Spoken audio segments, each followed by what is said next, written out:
সকালবেলা রান্নাঘরের ব্যস্ততা প্রতিটা মেয়েই জানে যে তার উপর দিয়ে কী পরিমাণ পরিশ্রম যায়। আসলে সাংসারিক কাজে মানুষ ওইভাবে পরিশ্রমটা দেখতে পারে না, কিন্তু সংসারিক কাজে অনেক পরিশ্রম থাকে। তো আসসালামু আলাইকুম এভরিওয়ান, কী অবস্থা সবার? আলহামদুলিল্লাহ আমি ভালো আছি, আশা করি আপনারাও ভালো আছেন। তো আজকে আমি রান্না করেছিলাম ঢেঁড়স ভাজি এবং মুগ ডাল দিয়ে মাথা দিয়ে মাছের। ফ্রিজে কিছু আয়ের মাছের বাচ্চা ছিল, সেগুলো রান্না করব, সেগুলো এখন ভেজে নিচ্ছি। এই যে মাছগুলো ভাজতে দিয়ে আমি ওইখানে আমার ডালটাও হচ্ছে আর এখানে আমার মাছটাও ভেজে নিচ্ছি। আর এই মাছগুলো আমি রান্না করব ডাঁটা, আলু এবং টমেটো দিয়ে। ডাঁটা তরকারি বরাবরই আমার খুব পছন্দের একটি তরকারি। আমার কাছে ডাঁটা তরকারি দিয়ে ভাত খেতে খুবই ভালো লাগে এবং আমার হাজব্যান্ডেরও ডাঁটা তরকারি খুব পছন্দ।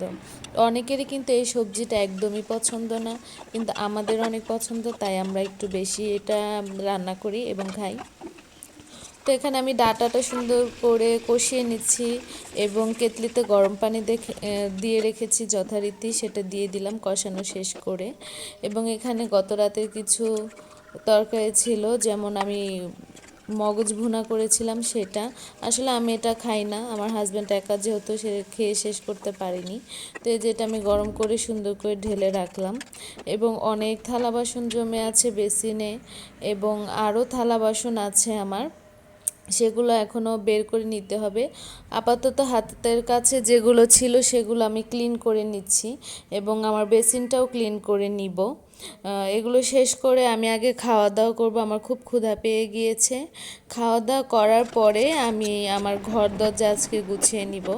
আজকে যেহেতু আমি সকালে নাস্তা করিনি, তাই আগে আমি দুপুরের খাবারটাই খেয়ে নিব। এই যে রান্নাঘর পরিষ্কার করে নিজে একটু ফ্রেশ হয়ে চলে গেলাম দুপুরের খাবার খেতে। আর এখানে আমার তরকারিটা যথারীতি হয়ে গিয়েছে, যতটুকু পরিমাণ ঝোল রাখবো সেই অনুযায়ী আমি তরকারিটা নামিয়ে নিব।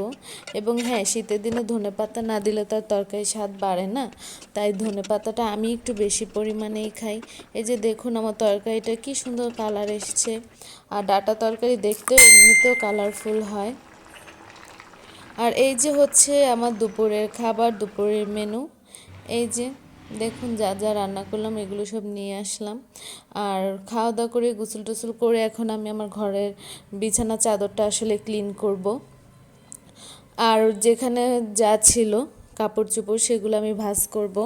বারান্দা জামা কাপড় 2-3 দিন একসাথে জমে যায়, তারপরে হয়তো ভাঁজ করা হয়। আমার সাথে এমন হয় কি না জানি না, না সবার সাথে এরকম হয়। জামা কাপড় ভাঁজ নিয়ে আমার অনেক বেশি অলসতা কাজ করে, এজন্য আমি একসাথে হলে অনেকগুলো তারপর ভাঁজ করি। তো এই যে জামা কাপড়, আপনাদের সাথে কথা বলতে বলতে জামা কাপড়টা ভাঁজ করে নিচ্ছি।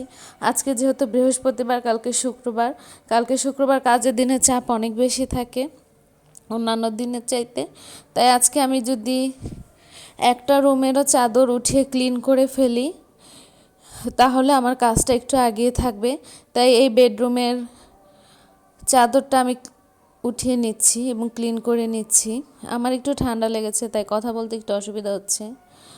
তো এই যে বালিশের কভারটা লাগাতে আমার অনেক বেশি কষ্ট হচ্ছিল, এটা খুব ওজনের একটি বালিশ, আর আমি অনেক বেশি হয়রান হয়ে গিয়েছিলাম। এবং তারপরও কী করার, আস্তে আস্তে লাগিয়ে ফেললাম এবং আগের বেডশিটটা তুলে এখন নতুন করে বেডশিটটা পেতে দিব।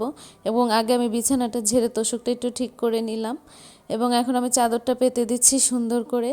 আর আমার অনেকগুলো থালা বাসন বেসিনে জমে গিয়েছে, যেগুলো আমি ধুতে পারিনি, সকালে রান্নাগুলো আগে করেছিলাম, তো সেগুলোও ধুতে হবে এবং ফ্লোরটা ক্লিন করতে হবে। তো আজকে আমার শিডিউলটা একটু ওলট পালট হয়ে গিয়েছে। আগে অন্যান্য রান্না বান্না খাওয়া দাওয়া করে আজকে আমি বাকি কাজগুলো করেছি। আসলে মানুষের এক এক দিন এক এক রকম যায়, সব দিন আসলে সমান যায় না।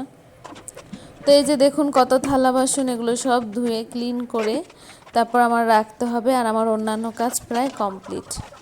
তো আল্লাহ হাফেজ, ভালো থাকবেন, সুস্থ থাকবেন, সবাই আমার জন্য দোয়া করবেন, আমিও সবার জন্য দোয়া করি।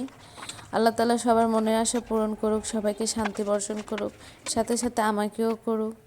যদি আমার ভিডিওটি ভালো লাগে লাইক কমেন্ট শেয়ার করতে ভুলবেন না এবং অবশ্যই আমার চ্যানেলটিকে সাবস্ক্রাইব করবেন এবং বেল আইকনটি ক্লিক করে রাখবেন, যাতে ভিডিও ছাড়ার সাথে সাথে আপনার কাছে নোটিফিকেশনটি চলে যায়।